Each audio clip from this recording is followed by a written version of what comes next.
ನಂಬಿಕೆ ಹೆಂಗೆ ಬರುತ್ತೆ? ಕೇಳೋದ್ರಿಂದ. ಕೆಲವ್ರು ಏನು ಹೇಳ್ತಾರೆ ಅಂದರೆ, ನಂಬಿಕೆ ಬಂದ್ಬಿಟ್ಟು ಫೇತ್ ಕಮ್ಸ್ ಥ್ರೂ ಪ್ರೇಯರ್ ಅಂತಲೂ ಹೇಳ್ತಾರೆ. ನೋಡಿ, ನಾನೇನು ಹೇಳ್ತೀನಿ ಅಂದರೆ, ನೀವು ಪ್ರೇಯರ್ ಮಾಡೋದ್ರಿಂದ ನಂಬಿಕೆ ಬರೋಲ್ಲ. So what is prayer? ಪ್ರಾರ್ಥನೆ ಅಂದರೆ ಏನು? ದೇವರೊಂದಿಗೆ ಐಕ್ಯತೆಯೇ ಪ್ರಾರ್ಥನೆ. ಇವತ್ತು ನಾವೇನು ಅಂದ್ಕೊಳ್ತೀವಿ ಅಂದರೆ, ನಮಗಿರೋ ಕಷ್ಟ, ನಮಗಿರೋ ದುಃಖ, ನಮಗಿರೋ ಹೋರಾಟನೆಲ್ಲ ದೇವ್ರ ಹತ್ರ ಹೇಳಬೇಕು ಅಂತ ಅಂದ್ಕೊಂಡಿರ್ತಾರೆ. ನೋಡಿ, speaking to God is prayer, speaking to problem is faith. ನಂಬಿಕೆಗೂ ಪ್ರಾರ್ಥನೆಗೂ ಇರುವಂಥ ವ್ಯತ್ಯಾಸ ಏನು ಗೊತ್ತಾ? ದೇವರೊಂದಿಗೆ ಮಾತನಾಡೋದು speaking to God is prayer, speaking to problem is faith. ನೋಡಿ, ಅಪೊಸ್ತಲರಿಗೆ ಬರೆದ ಪುಸ್ತಕ 9:40, ಆಕ್ಟ್ಸ್ 9:40 ಓದೋಣ, ನಿಮ್ಗೆ ಅರ್ಥ ಆಗುತ್ತೆ. But Peter put them all out and knelt down and prayed, and turning to the body he said, Tabitha, arise. And she opened her eyes, and when she saw Peter, she sat up. Amen. ಪೇತ್ರನು ಅವರೆಲ್ಲರನ್ನು ಹೊರಕ್ಕೆ ಕಳುಹಿಸಿ ಮೊಣಕಾಲೂರಿ ಪ್ರಾರ್ಥನೆ ಮಾಡಿ. ಚೆನ್ನಾಗಿ ತಿಳ್ಕೊಳ್ಳಿ, ಮೊಣಕಾಲೂರಿ ಪ್ರಾರ್ಥನೆ ಮಾಡಿ, ಮೊಣಕಾಲೂರಿ ಪ್ರಾರ್ಥನೆ ಮಾಡಿ. ಈಗ ಮೊಣಕಾಲೂರಿ ಪ್ರಾರ್ಥನೆ ಮಾಡ್ತಾ ಇರೋದು ಯಾರ ಹತ್ರ? ದೇವ್ರ ಹತ್ರ. ಈಗ ಬೈಬಲ್ ಏನೇನು ಹೇಳ್ತಾನೆ? And turning to the body he said, Tabitha arise. Amen. ಇಷ್ಟೊತ್ತು ಯಾರ ಕಡೆ ತಿರುಗಿದ್ದ? ದೇವ್ರ ಕಡೆಗೆ. ಸೊ ದೇವ್ರ ಕಡೆ ತಿರುಗಿಕೊಂಡು ಮಾತಾಡೋದು ಪ್ರಾರ್ಥನೆ, ಪರಿಸ್ಥಿತಿ ನೋಡಿ ಮಾತನಾಡೋದು ನಂಬಿಕೆ. ನಾವೇನು ಮಾಡಿಬಿಟ್ಟಿದ್ದೀವಿ?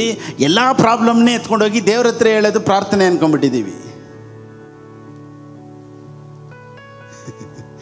ಯಾವುದನ್ನು ದೇವ್ರ ಹತ್ರ ಮಾತಾಡಬೇಕು, ದೇವ್ರ ಹತ್ರ ಮಾತಾಡಬೇಕು. ಯಾವುದನ್ನು ಪರಿಸ್ಥಿತಿ ನೋಡಿ ಮಾತನಾಡಬೇಕು, ಪರಿಸ್ಥಿತಿನ ನೋಡಿ ಮಾತನಾಡಬೇಕು. ಇಲ್ಲಿ ಪೇತ್ರನು ದೇವ್ರ ಹತ್ರ ಮಾತಾಡ್ತಾನೆ, ಶವದ ಕಡೆಗೆ ತಿರುಗಿ. ನಾವು ಈ speaking to dead body. Oh my God, ಕಮಾನ್.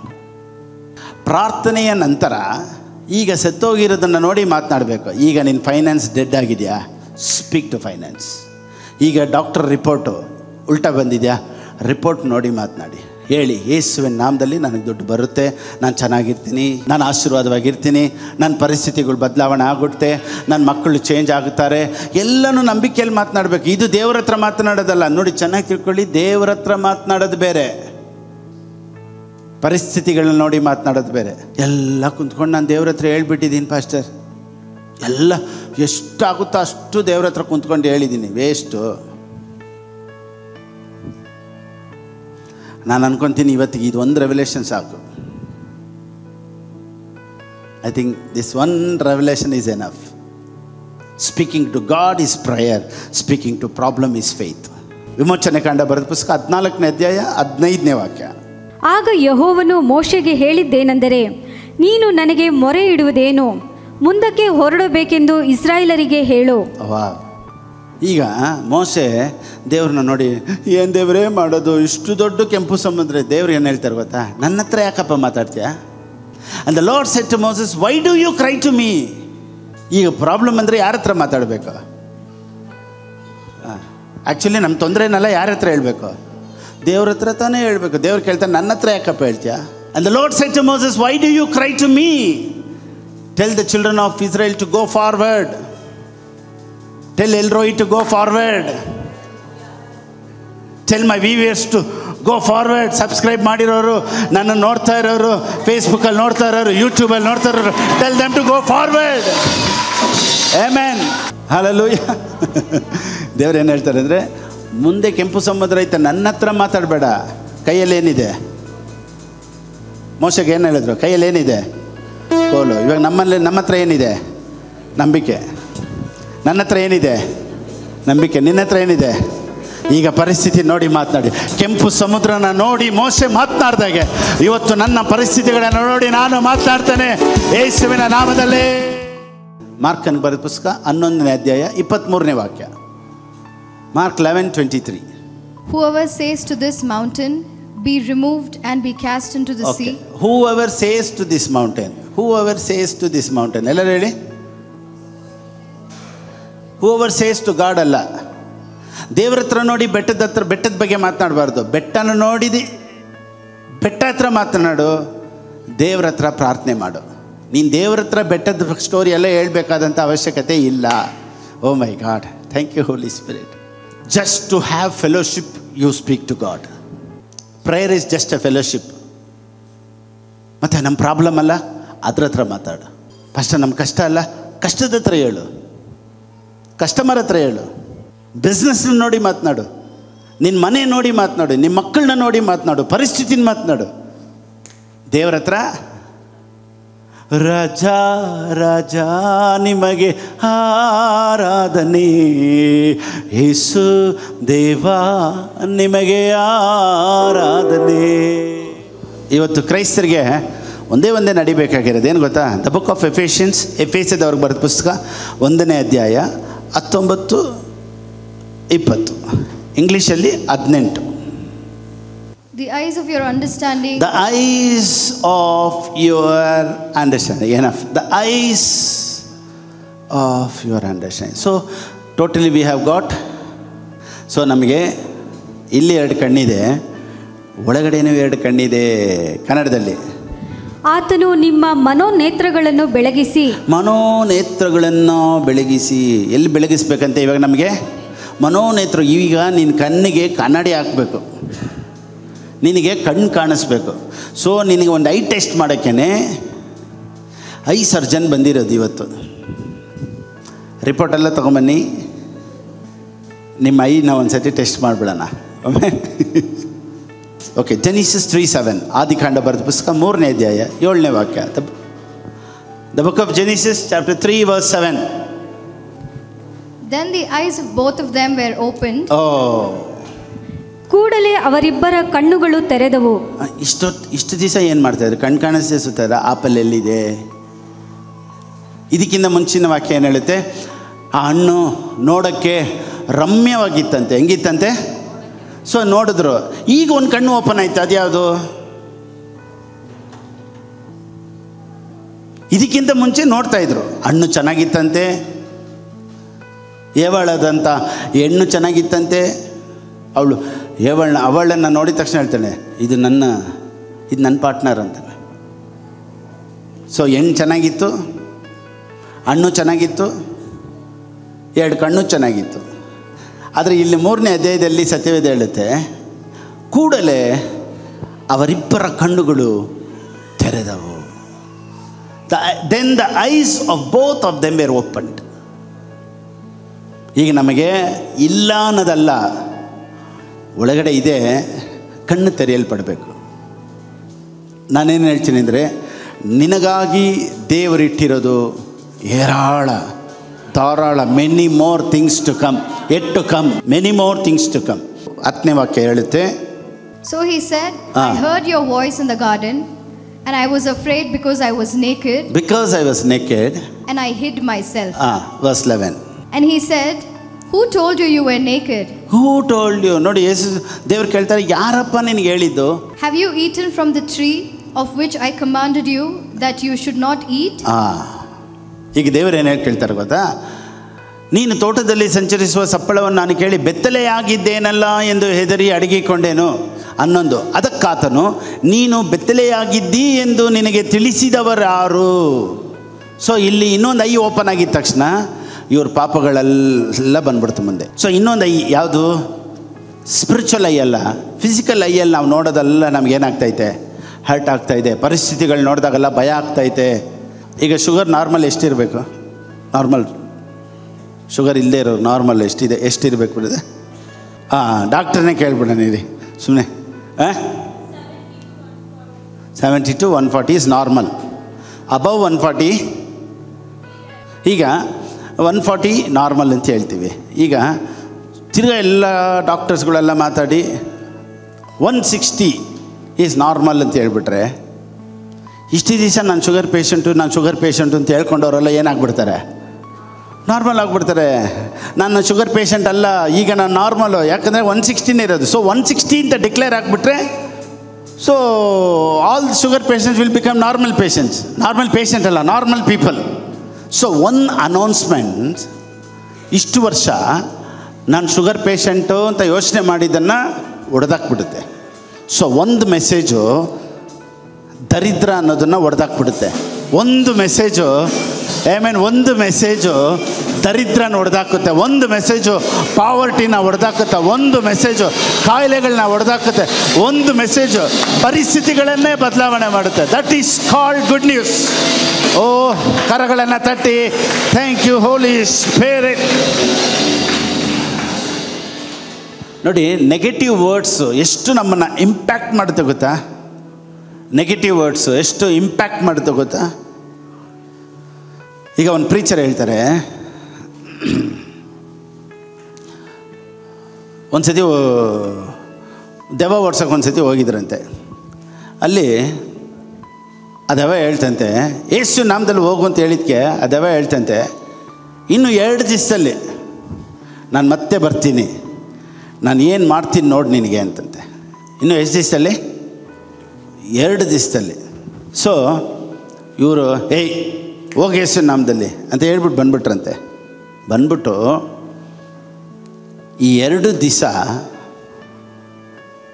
ಇವ್ರ ಮೈಂಡಲ್ಲಿ ಇದೇ ಓಡ್ತಾ ಇತ್ತಂತೆ. ಸೈತಾನ್ ಏನು ಹೇಳ್ಬಿಟ್ಟದ, ಇನ್ನು 2 ಡೇಸಲ್ಲಿ ನೋಡಿ ನಾನು ನಿನಗೇನು ಮಾಡ್ತೀನಿ. ಈ 2 ಡೇಸೂ ಇವ್ರು ಯಾವ ಯೋಚನೆ ಇತ್ತಂತೆ, ಹೇಳ್ತಲ್ವ 2 ದಿವಸದಲ್ಲಿ ಏನಾದರೂ ಆಗುತ್ತಾ, ಏನಾದರೂ ನಡೆಯುತ್ತಾ, ಏನಾದರೂ ಆಗುತ್ತಾ. 2 ಡೇಸ್ ಅಂತ ಹೆಂಗೆ ಹೇಳ್ಬಿಡ್ತು, 2 ಡೇಸಲ್ಲಿ ಏನಾದರೂ ಇಂಪ್ಯಾಕ್ಟ್ ಆಗುತ್ತಾ. ಸೊ ಈ 2 ದಿವಸ ಇವ್ರು ಇದನ್ನೇ ಯೋಚನೆ ಮಾಡ್ತಾಯಿದ್ರಂತೆ. ಅವಾಗ ಹೋಲಿ ಸ್ಪಿರಿಟ್ ಹೇಳಿದ್ರಂತೆ, ಸೈತಾನನು ಹೇಳಿದಂಥ ಒಂದೇ ಒಂದು ಮಾತು ನಿನಗೆ ಎಷ್ಟು ಇಂಪ್ಯಾಕ್ಟ್ ಮಾಡ್ತು. 1000 ವಾಗ್ದಾನ ಕೊಟ್ಟಿದ್ದೀನಿ, ನಿನಗೆ ಇನ್ನೂ ಇಂಪ್ಯಾಕ್ಟ್ ಆಗಿಲ್ವಾ?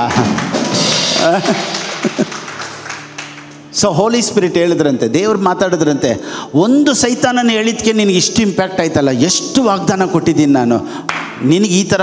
ಅದನ್ನೇ 2 ದಿವಸ ಸೈತಾನನ ಬರ್ತಾನೆ ಅನ್ನೋದನ್ನು ಇಷ್ಟು ಯೋಚನೆ ಮಾಡಿದ್ದೀವಿ.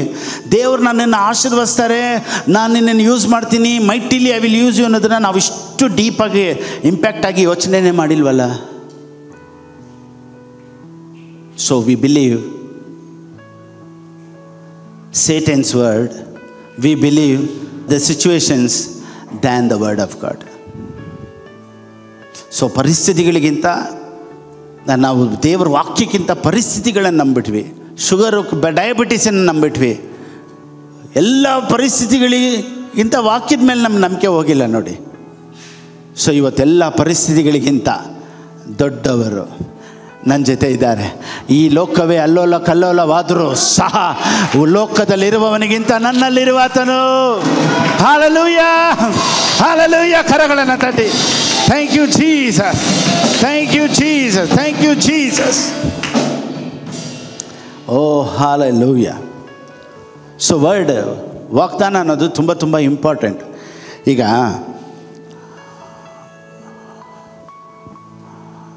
ನೀವೊಂದು 10 crores ಒಂದು ಮನೆ ತೊಗೊಂಡ್ರೆ ಅಂತ ಇಟ್ಕೊಳ್ಳಿ, 10 ಕೋಟಿ ಒಂದು ಮನೆ.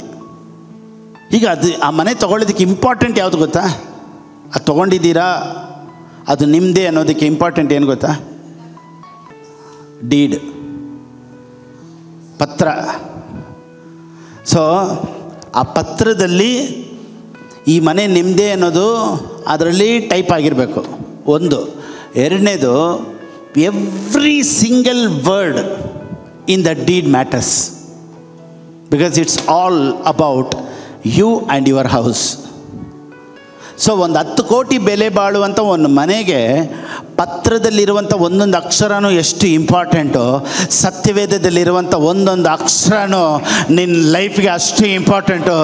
ಬಿಕಾಸ್ 10 ಕೋಟಿ ಅಲ್ಲ, 100 ಕೋಟಿಗೆ ಬೆಲೆ ಬಾಳುವಂಥ ಆಶೀರ್ವಾದಗಳೆಲ್ಲ ಇದರೊಳಗಡೆ ಇದೆ. Everything is inside this word. Everything is inside in this scripture. ಅದಕ್ಕೇ ಪತ್ರನ ಹೇಗೆ ಭದ್ರವಾಗಿ ಇಟ್ಟಿದ್ದೀರೋ ವಾಕ್ಯನ ಅಷ್ಟು ಭದ್ರವಾಗಿ ಇಟ್ಕೊಳ್ಳಿ. ಯಾಕೆಂದರೆ ಪತ್ರಕ್ಕಿಂತ ಮುಖ್ಯವಾದದ್ದು ದೇವರ ವಾಕ್ಯ. ಇವತ್ತೊಂದು ವೇಳೆ ಪರಿಸ್ಥಿತಿ ನಮ್ಮ ಹತ್ರ ಇಲ್ಲದೆ ಇರ್ಬೋದು, ಆದರೆ ದಿನಗಳು ಬರುತ್ತೆ. You will become rich, you will become blessed, you will be a blessing to many in the name of Jesus. Oh my God. ಮಾರ್ಕನ ಬರೆದ ಪುಸ್ತಕ 11:23. For assuredly I say to you, Whoever says to this mountain, whoever says to this mountain, be removed ah, and be cast into the sea, and does not doubt in his heart, but believes that those things he says will be done, it will have whatever he says. he will have whatever he says. He will have whatever he says. Oh my God. So ಈ ವಾಕ್ಯ ದೇವ್ರ ಹತ್ರ ಮಾತಾಡೋದ, ಬೆಟ್ಟದ ಹತ್ರ ಮಾತಾಡೋದ? So ನಿಮ್ಮ ಕಷ್ಟ ನೀವು ಯಾರ ಹತ್ರ ಮಾತಾಡಬಾರ್ದು? ಇನ್ಮೇಲೆ ನಿಮ್ಮ ಕಷ್ಟ ದೇವ್ರ ಹತ್ರ ಮಾತಾಡಬೇಡಿ. ಸೊ ನಿಮ್ಮ ಕಷ್ಟನ ಹೇಳ್ಬೇಕಂದ್ರೆ ಯಾರ ಹತ್ರ ಹೇಳ್ಬೇಕು? ನೀವು ಸಿಕ್ಕಿದ್ದೀರಪ್ಪ ಅಷ್ಟು ನಿಮ್ಮ ಹತ್ರ ಹೇಳ್ಕೊಳ್ತೀವಿ.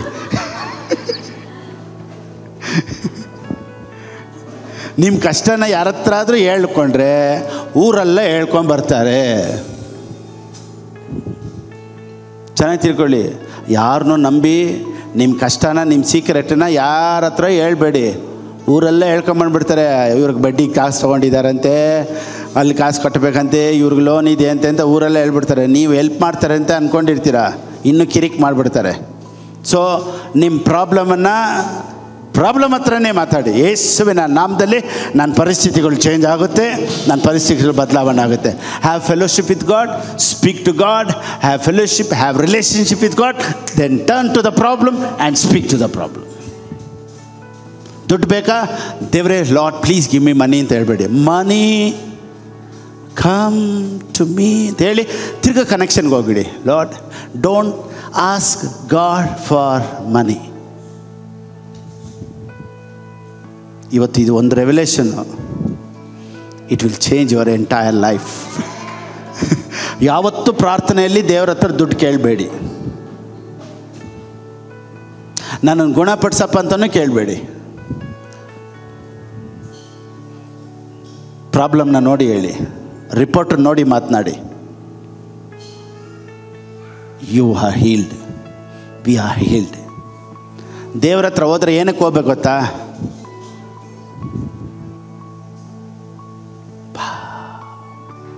ದೇವ್ರ ಹತ್ರ ಹೋದರೆ ಏನಕ್ಕೆ ಹೋಗ್ಬೇಕು? ಮುದ್ದಾಡಕ್ಕೆ ಹೋಗ್ಬೇಕು. ದೇವ್ರ ಹತ್ರ ಹೋದರೆ ಏನಕ್ಕೆ ಹೋಗ್ಬೇಕು? ಮುದ್ದಾಡಕ್ಕೆ ಹೋಗ್ಬೇಕು. ಸ್ಪಿರಿಚುವಲ್ ವಾರ್ಫೇರ್ ಅಂತ ಗುದ್ದಾಡಕ್ಕೆ ಹೋಗಬಾರ್ದು. ಸೊ ಪ್ರಾರ್ಥನೆ ಅನ್ನೋದು ಗುದ್ದಾಡೋದಲ್ಲ, ಪ್ರಾರ್ಥನೆ ಅನ್ನೋದು ಮುದ್ದಾಡೋದು. ಇನ್ನೊಂದ್ಸತಿ ಹೇಳ, ಪ್ರಾರ್ಥನೆ ಗುದ್ದಾಡೋದಲ್ಲ, ಪ್ರಾರ್ಥನೆ ಮುದ್ದಾಡೋದು. ರಾಜಾ ರಾಜಾ ನಿಮಗೆ ಆರಾಧನೆ, ಯೇಸು ದೇವಾ ನಿಮಗೆ ಆರಾಧನೆ. ಸೊ ಇವತ್ತೊಂದು ಕಲ್ತ್ಕೊಂಡ್ರಿ. ಇವತ್ತೇನು ಕಲ್ತ್ಕೊಂಡ್ರಿ? ಪ್ರಾರ್ಥನೆ ದೇವ್ರ ಹತ್ರ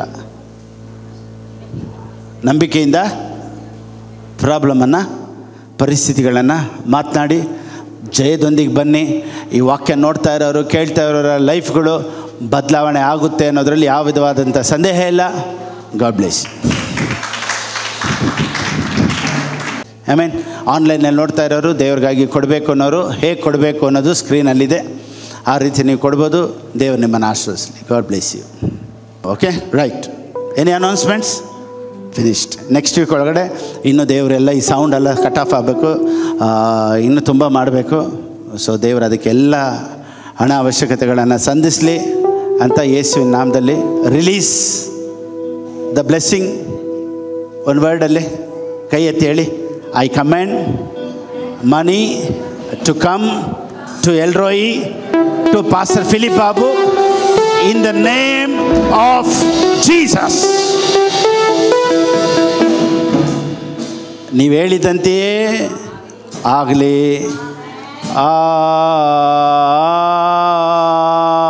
ಆಮೆನ್. ಎಲ್ಲರೂ ಸೇರಿ ಹೇಳೋಣವಾ? ನನ್ನ ಮನವೇ ಯೆಹೋವನನ್ನು ಕೊಂಡಾಡು, ನನ್ನ ಸರ್ವೇಂದ್ರಗಳೇ ಆತನ ಪವಿತ್ರ ನಾಮವನ್ನು ಕೀರ್ತಿಸಲಿ. ನನ್ನ ಮನವೇ ಯೆಹೋವನನ್ನು ಕೊಂಡಾಡು, ಆತನು ಮಾಡಿದಂಥ ಉಪಕಾರಗಳಲ್ಲಿ ಒಂದನ್ನಾದರೂ ಮರೆಯಬೇಡ. ನಮ್ಮ ಕರ್ತನಾದ ಯೇಸು ಕ್ರಿಸ್ತನ ಕೃಪೆಯು, ತಂದೆಯಾದ ದೇವರ ಪ್ರೀತಿಯು, ಪವಿತ್ರಾತ್ಮನ ಅನ್ಯೋನ್ಯತೆಯು ಯಾವಾಗಲೂ ಎಂದೆಂದಿಗೂ ನಮ್ಮೊಂದಿಗೆ ಇರಲಿ. Amen, amen, amen. Praise the Lord. God bless you all. See you next Sunday.